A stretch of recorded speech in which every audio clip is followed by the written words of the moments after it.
नमस्कार. 8:30च्या बातमीपत्रात मी स्नेहा आघारकर आपलं स्वागत करते. सुरुवातीला एक नजर ठळक बातम्यांवर.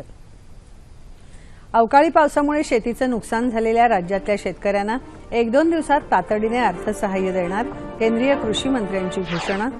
ग्राहक चळवळीला सक्षम करण्यासाठी कायद्यात आवश्यक ते बदल करणार मुख्यमंत्र्यांची ग्वाही. मन की बात मध्ये पंतप्रधान नरेंद्र मोदी आज शेतकऱ्यांशी संवाद साधणार. सकाळी 11 वाजता आकाशवाणीवरून प्रसारण होणार. आणि वनमहर्षी मारुती चितमपल्ली यांना स्वर्गीय उत्तमराव पाटील स्मृती वनसंवर्धन पुरस्कार प्रदान. नमस्कार. बातम्या विस्ताराने. नुकत्याच झालेल्या अवकाळी पावसामुळे संकटात सापडलेल्या महाराष्ट्रातल्या शेतकऱ्यांना आगामी 1-2 दिवसात आर्थिक मदतीचं वाटप केलं जाईल असं आश्वासन केंद्रीय कृषी मंत्री राधामोहन सिंग यांनी काल दिलं. राज्याचे कृषी मंत्री एकनाथ खडसे, जलसंपदा आणि जिल्ह्याचे पालकमंत्री गिरीश महाजन यांच्यासोबत निफाड तालुक्यातल्या सारोळी खुर्द इथे अवकाळी पावसामुळे आणि गारपिटीमुळे झालेल्या नुकसानीचा त्यांनी आढावा घेतला. त्यावेळी ते बोलत होते.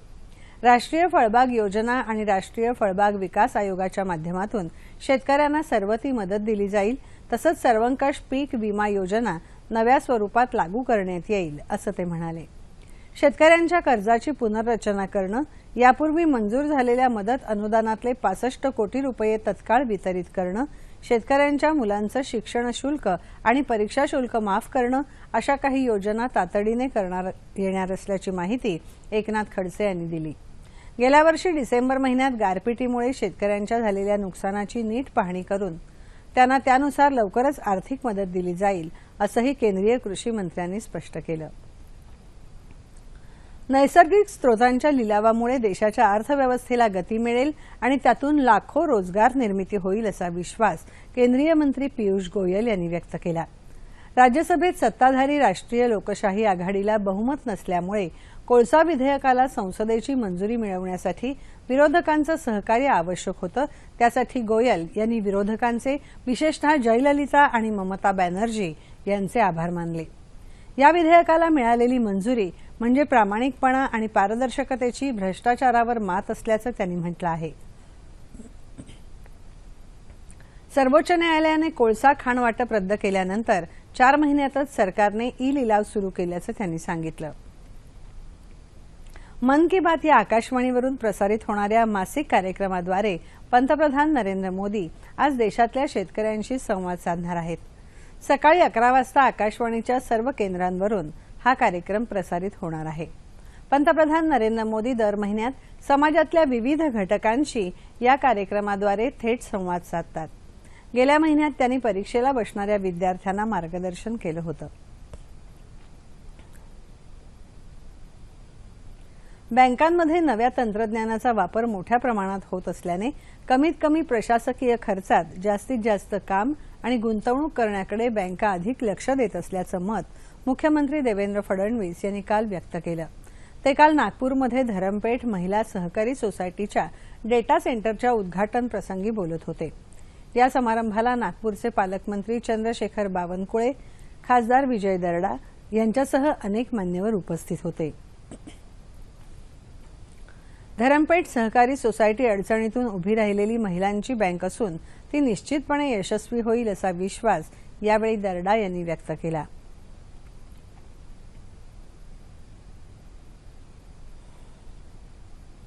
ग्राहक चळवळ अधिक सशक्त करण्यासाठी कायद्यात योग्य ते बदल करून येत्या 10 वर्षात ग्राहकाला ग्राहक राजा ही उपाधी मिळवून देण्यासाठी शासन सर्वतोपरी प्रयत्न करेल अशी ग्वाही मुख्यमंत्री देवेंद्र फडणवीस यांनी काल दिली.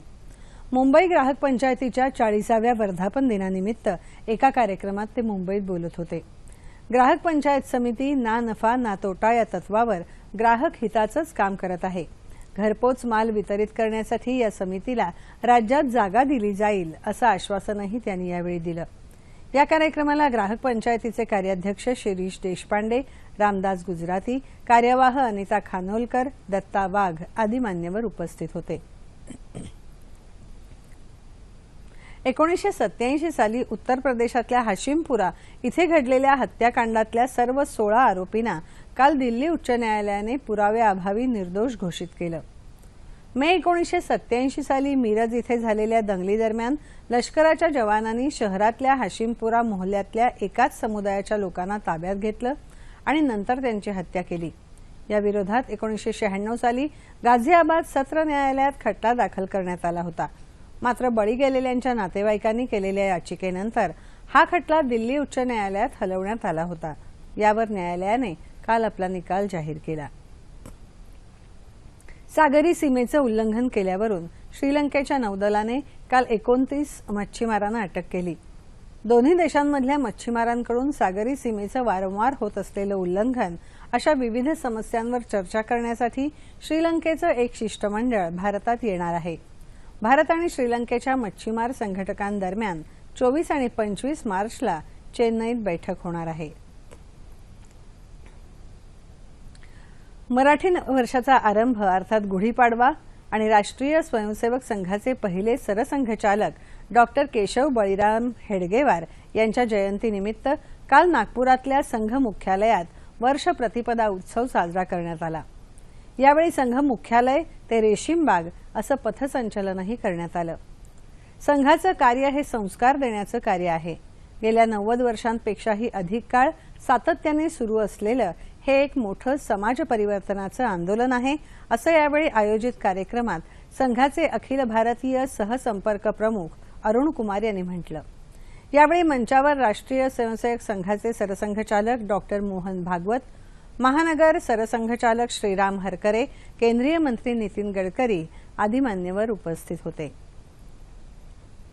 सर्वसामान्य माणसाकडे आणि गरिबांकडे दुर्लक्ष करणाऱ्या सरकारच्या विरोधात आजच्या तरुणांनी उभं राहावं असं आवाहन रिपब्लिकन जनशक्तीचे अध्यक्ष अर्जुन डांगळे यांनी केलं आहे। काल पुण्यात एका पत्रकार परिषदेत ते बोलत होते। आमचा पक्ष हा शिवसेनेला पाठिंबा देणारा पक्ष असल्याचं त्यांनी सांगितलं।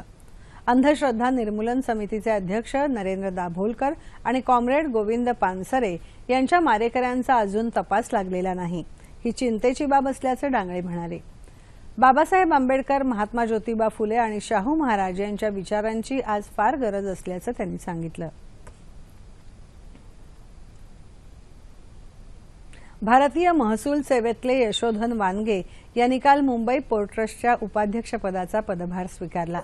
वानगे यांनी यापूर्वी अनेक महत्त्वाची आणि जबाबदारीची पदं सांभाळली आहेत। वानगे यांना त्यांच्या कामासाठी अनेक पुरस्कारांनी सन्मानितही करण्यात आलं आहे।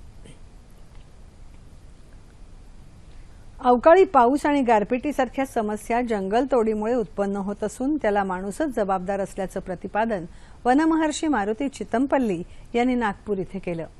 जागतिक वन दिनानिमित्त काल वनराई फाउंडेशन आणि महाराष्ट्र राज्य वनरक्षक आणि वनपाल संघटनेतर्फे आयोजित एका कार्यक्रमात ते बोलत होते। यावेळी मारुती चितमपल्ली यांना स्वर्गीय उत्तमराव पाटील वन संवर्धन पुरस्काराने ऊर्जामंत्री चंद्रशेखर बावनकुळे यांच्या हस्ते गौरवण्यात आलं। सध्या रस्ते मोठे होत चालले असून त्यामुळे कार्बन डायऑक्साईडचं प्रमाण वाढत चाललं आहे आणि जंगलाचं संरक्षण करणं हाच त्यावरचा उपाय आहे असंही डॉक्टर चितमपल्ली म्हणाले।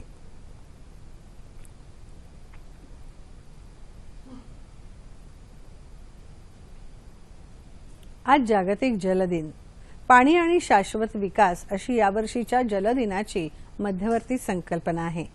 आर्थिक विकासापासून ते पर्यावरण संवर्धनापर्यंत पाण्याच्या योगदानाचं महत्त्व मोठं आहे।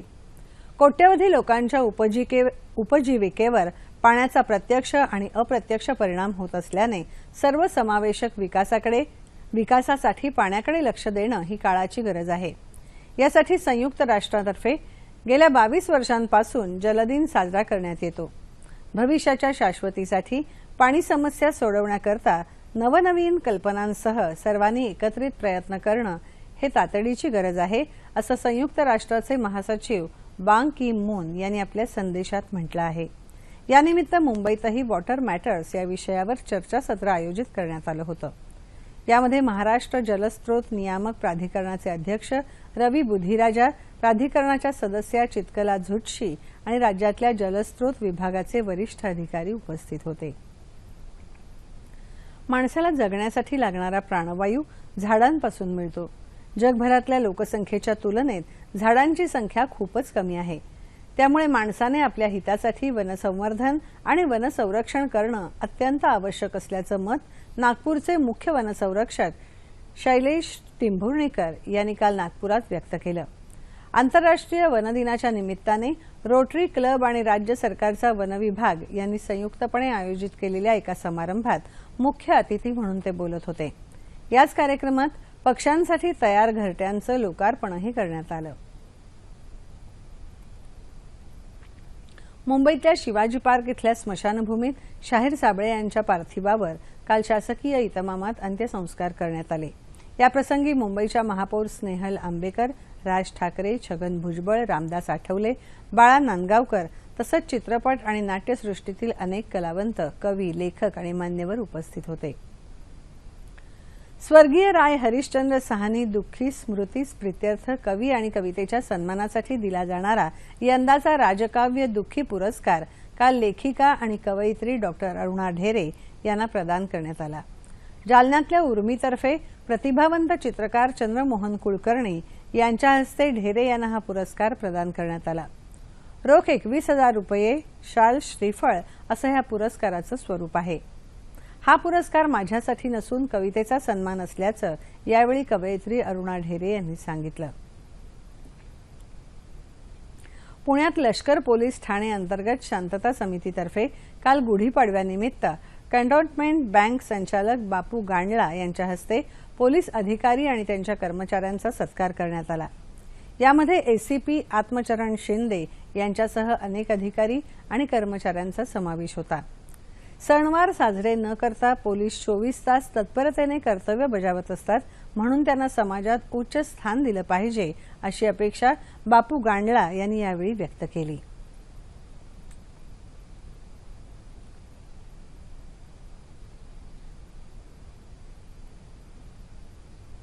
हवामान। गेल्या 24 तासात कोकण आणि गोव्यात अनेक भागांमध्ये कमाल तापमानात लक्षणीय वाढ झाली आहे।